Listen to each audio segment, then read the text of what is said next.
कि भारत सरकार द्वारा जो कर्मचारी हैं उनके लिए एक तरह से जो ओपीएस की बात की जाती थी, ओल्ड पेंशन स्कीम, उससे भी बेहतर स्कीम लेकर आई है यूपीएस। क्या है यूपीएस और इसमें किसको किस प्रकार से लाभ मिलेगा, वो सारी चीजें आपको हम डिटेल में एक्सप्लेन करने वाले हैं। चैनल पर नए हैं तो चैनल को सब्सक्राइब करके daily current affairs, news analysis के लिए हमारे साथ जुड़ सकते हैं और अपने विचारों को भी कमेंट बॉक्स में बता सकते हैं। बात करते हैं हम यूपीएस के बारे में। यूपीएस क्या है, ओपीएस क्या है, एनपीएस क्या है, इन सारी चीजों को सब कुछ हम जानेंगे। 24 अगस्त की शाम यानी कि कल ही शाम 7:30 बजे पूरे देश की जनता अपने अपने काम में लगी पड़ी थी। उसको क्या पता कि क्या होने वाला है। ऐसी ही बातें आपको सुनने को पहले भी मिली होंगी जब नोटबंदी हुई थी या कई विशेष कानून भारत में लागू हुए थे, जैसे जम्मू कश्मीर से धारा 370 हटाने के लिए अमित शाह अचानक से राज्यसभा और लोकसभा में पहुंचते हैं और वहाँ के जो स्पेशल स्टेटस थे उन सबको हटाते हुए भारत का हिस्सा उसे बना देते हैं संवैधानिक रूप से, और पूरा संविधान 370 हटाने के बाद जम्मू कश्मीर में लागू हो जाता है। वहाँ पे लोकसभा के चुनाव हो चुके हैं और विधानसभा के चुनाव भी होने वाले हैं। उसी तरह की घटना 24 अगस्त की शाम 7:30 बजे हुई। हुआ क्या कि सभी लोग अपने काम में व्यस्त थे और बहुत सारे ऐसे थे जो एनपीएस का लाभ भी ले रहे थे। लेकिन अचानक से न्यूज़ फ्लैश आता है और उसमें कहा जाता है कि मोदी सरकार ने केंद्रीय कर्मचारियों के लिए यूनिफाइड पेंशन स्कीम, ध्यान रखिएगा कि यूपीएस का पूरा नाम यूनिफाइड पेंशन स्कीम है, इसका ऐलान किया है। सरकार की नई घोषणा से सभी कर्मचारियों में हर्ष का माहौल हो जाता है, सभी खुश हो जाते हैं, उनके परिवार वाले खुश हो जाते हैं, क्योंकि यूनिफाइड पेंशन स्कीम जो मौजूदा वर्तमान में मौजूद एनपीएस है उससे बहुत अलग है और वो उनके लिए कितने फायदेमंद है, उन सारी चीज़ों पर हम आपको चर्चा करेंगे। नई स्कीम में क्या कोई पेच है, क्या कोई परेशानी है, भविष्य में क्या परेशानियां हो सकती हैं, उन सारी चीज़ों को भी हम डिटेल में आपके साथ चर्चा करने वाले हैं। थोड़ा सा हम आपको प्राचीन समय में ले चलते हैं, यानी कि अपने देश के आज़ाद होने के बाद प्राचीन समय में, ये नहीं कि प्राचीन काल में ले चलते हैं। जब थोड़ा सा पीछे हम शुरुआत करते हैं तो दिसंबर 2003 तक भारत के सरकारी कर्मचारियों के लिए ओल्ड पेंशन स्कीम यानी कि ओपीएस लागू थी। आपको याद होगा कि ओपीएस के लिए एक बड़ा धरना प्रदर्शन दिल्ली में किया गया था सभी कर्मचारियों के द्वारा, और उसमें कर्मचारी बहुत ज़्यादा भारतीय जनता पार्टी यानी कि नरेंद्र मोदी सरकार जो दूसरी बार चल रही थी, जिसे 2.0 कहते थे, उसको झटका लगा था और कहीं ना कहीं चुनाव में भी उसका प्रभाव देखने को मिला था। उसके बाद भारतीय जनता पार्टी की कई राज्यों में सरकार बनी और कुछ राज्यों में ओपीएस को लागू भी किया गया था। लेकिन जनवरी 2004 में अटल बिहारी वाजपेयी की सरकार इसे हटाकर न्यू पेंशन स्कीम यानी एनपीएस लाई थी। यानी कि 2003 में जो ओल्ड पेंशन स्कीम थी, अटल बिहारी वाजपेयी कौन है, भारतीय जनता पार्टी के संस्थापक हैं और वो उस समय थे सरकार में और उन्होंने एनपीएस लाया। जबकि एनपीएस लाने के लिए उन्होंने विपक्षी दलों के लिए, कांग्रेस हो, सपा हो या जो भी जितने गठबंधन है, बताया जाता है कि जिस प्रकार से अखिलेश यादव एनपीएस का विरोध करते हैं, मुलायम सिंह यादव के हामी भरने के बाद ही अटल बिहारी वाजपेयी ने एनपीएस को लागू किया था। लेकिन जब न्यू पेंशन स्कीम लागू की गई थी तो एनपीएस पर कई तरह के सवाल लगातार उठते रहते और इसके खिलाफ प्रदर्शन भी लगातार हो रहे थे। नरेंद्र मोदी सरकार ने अप्रैल 2023 में सोमनाथन की अगुवाई में एक कमेटी बनाई। टीवी सोमनाथन की अगुवाई में जो कमेटी बनी थी, इस कमेटी ने हर राज्य के वित्तीय सचिव, नेताओं, सैकड़ों कर्मचारियों, यूनियन के साथ चर्चा की। उसके बाद कमेटी ने कैबिनेट को न्यू पेंशन स्कीम में बदलाव के लिए कई सिफारिशें भी दी। 24 अगस्त 2024 को मोदी सरकार ने यूनिफाइड पेंशन स्कीम यानी यूपीएस को मंजूरी दे दी। यानी कि कल शाम को ये जो 24 अगस्त 2024 है, बहुत ही महत्वपूर्ण दिन हो गया है उन लोगों के लिए जो सरकारी नौकरियों में है। इससे क्या क्या प्रावधान है सब आपको डिटेल में बताएंगे। इसे अगले वित्त वर्ष यानी 1 अप्रैल 2025 से लागू कर दिया जाएगा। यानी कि इस वर्ष नहीं, आने वाले समय में, यानी कि 2024 का वित्त वर्ष चल रहा है और जब नया वित्त वर्ष 2025 चलेगा तो लागू कर दिया जाएगा। आपको वित्त वर्ष के बारे में नहीं पता है तो आपको बता दें कि 1 अप्रैल से 30 या 31 मई जो भी महीना का लास्ट डेट होता है, उस दिन तक एक आपका एक तरह से वित्त वर्ष माना जाता है और जैसे ही नया बजट आता है वो 1 अप्रैल से आपका लागू हो जाता है। केंद्रीय मंत्री अश्विनी वैष्णव और कैबिनेट सचिव टीवी सोमनाथन ने प्रेस कॉन्फ्रेंस में बताया कि प्रधानमंत्री नरेंद्र मोदी की अध्यक्षता में हुई केंद्रीय कैबिनेट की मीटिंग में इसे अप्रूवल प्राप्त हो चुका है, मिल चुका है। आपके मन में कई सवाल बन रहे होंगे और इसकी क्या खूबियां हैं। जैसा कि हमने शुरुआत में कहा कि जो एनपीएस है, ओपीएस है, उन सबसे बेहतर स्कीम ये सरकार लेके आई है। आपको बता दें कि इस स्कीम के आने के बाद से जो विरोधी दल इसको एक मुद्दा बनाए थे, वो मुद्दा ही समाप्त कर दिया गया है। आखिरी साल की औसत सैलरी यानी कि जो आप रिटायरमेंट के समय की घटना है, यानी कि कर्मचारियों को उनके रिटायरमेंट से पहले के आखिरी 12 महीने की बेसिक पे के औसत का 50% बतौर पेंशन दिया जाएगा। यानी कि अगर आप रिटायर होने वाले हैं और रिटायर होने से 12 महीने पहले से आपको सैलरी मान लीजिए 1 लाख रुपए मिल रही है, तो आपको ये 50,000 रुपए पेंशन के रूप में मिलेंगे। यानी कि आपको सीधा सीधा 50% आपको मिल जाएगा।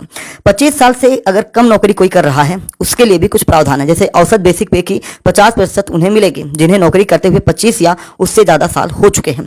25 साल से कम और 10 साल से ज़्यादा सर्विस होने पर उसी अनुपात में कम पेंशन मिलने वाली है। अगर हम थोड़ी सी इस पर और डिटेल में जाने की कोशिश करें तो अगर किसी कर्मचारी ने 10 साल से ज़्यादा और 25 साल से कम नौकरी की है, 25 साल और 10 साल के बीच में अगर उसकी नौकरी है, तो उसकी बेसिक पे भले ही कितनी कम हो उसे पेंशन में कम से कम 10,000 रुपये जरूर मिलेंगे। मान लीजिए किसी कर्मचारी ने 12 साल की सर्विस के बाद किसी वजह से रिटायरमेंट ले लिया और उसकी बेसिक पे भी 20,000 रुपये से कम है, तो भी उसे हर महीने 10,000 रुपये पेंशन मिलेगी। इसमें इन्फ्लेक्शन यानी महंगाई भत्ता भी जोड़ा जाएगा। अश्विनी वैष्णव के अनुसार महंगाई जोड़े जाने पर आज के अनुसार यह पेंशन करीब 15,000 रुपये बनने वाली है। और भी चीजें हैं इसमें। अगर किसी कर्मचारी की मौत हो जाती है तो उसके परिवार को पेंशन, अगर कर्मचारी उस समय रिटायर हो गया होता तो उसे जो पेंशन मिलती उसका 60% मिलने वाला है। यानी कि अगर अचानक से किसी कर्मचारी के साथ कोई दुर्घटना हो जाती है, उनकी मौत हो जाती है, तो ये चीज़ें उनको मिलने वाली हैं। साथ ही परिवार को मिनिमम डियरनेस रिलीफ का पैसा, यानी कि पहले से डियरनेस अलाउंस यानी डीए जिसे कहा जाता है, वो भी मिलेगा। यानी कि परिवार को कहीं ना कहीं भटकने की जरूरत नहीं पड़ेगी, उनको सरकार कहीं ना कहीं ध्यान देने वाली है। यह डियरनेस रिलीफ AICPIW यानी all India consumer price index for industrial workers के अनुसार दिया जाएगा। और भी चीजें हैं उनको आपको मैं बताने की कोशिश कर रहा हूं। सरकार हर कर्मचारी को उसकी हर 6 महीने की नौकरी पूरी करने पर इन महीनों की उसकी औसत सैलरी, यानी कि इन महीनों की उसकी सैलरी और डीए का 10% पैसा रिटायरमेंट के बाद लमसम अमाउंट के बतौर देगी। इसे ऐसे समझने की कोशिश करिए कि अगर किसी कर्मचारी ने 10 साल 3 महीने नौकरी की है तो उसे 10 साल की सैलरी और डीए का 10% बतौर लमसम अमाउंट मिल जाएगा। अब इसमें आपको बताएं कि क्या केंद्र और राज्य के सभी कर्मचारी इसके दायरे में आएंगे, तो ऐसा नहीं है।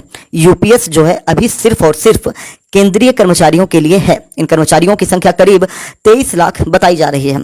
भविष्य में राज्य भी चाहे तो इस योजना के प्रावधानों को अपने यहाँ लागू कर सकते हैं। आपको बता दें कि जहां जहां भारतीय जनता पार्टी की सरकार जिन जिन राज्यों में है वहां यूपीएस लागू होने की 99 संभावनाएं हैं, क्योंकि जैसे ही केंद्र सरकार कोई योजना लाती है, केंद्र सरकार से जुड़े राजनीतिक दल यानी कि भारतीय जनता पार्टी के जहां जहां सरकार है, और आपको पता है कि भारत में अत्यधिक राज्यों में भारतीय जनता पार्टी की सरकार है, तो ऐसे राज्यों में इनका लाभ मिलना जरूरी है। अगर हम उत्तर प्रदेश की बात करेंगे तो योगी आदित्यनाथ डिट्टो यानी कि जो केंद्र सरकार कानून लाती है उसको फॉलो करते हैं, तो उत्तर प्रदेश में भी इसका फायदा मिलेगा। यानी कि उत्तर प्रदेश के कर्मचारियों को यूपीएस के अंतर्गत आने वाले कुछ महीनों में या कुछ दिनों में या कुछ सालों में देखना पड़ेगा। वैसे 1 अप्रैल 2025 से लागू होने वाला है, तो उम्मीद है कि 1 अप्रैल 2025 से उत्तर प्रदेश में भी ये योजना लागू हो जाए।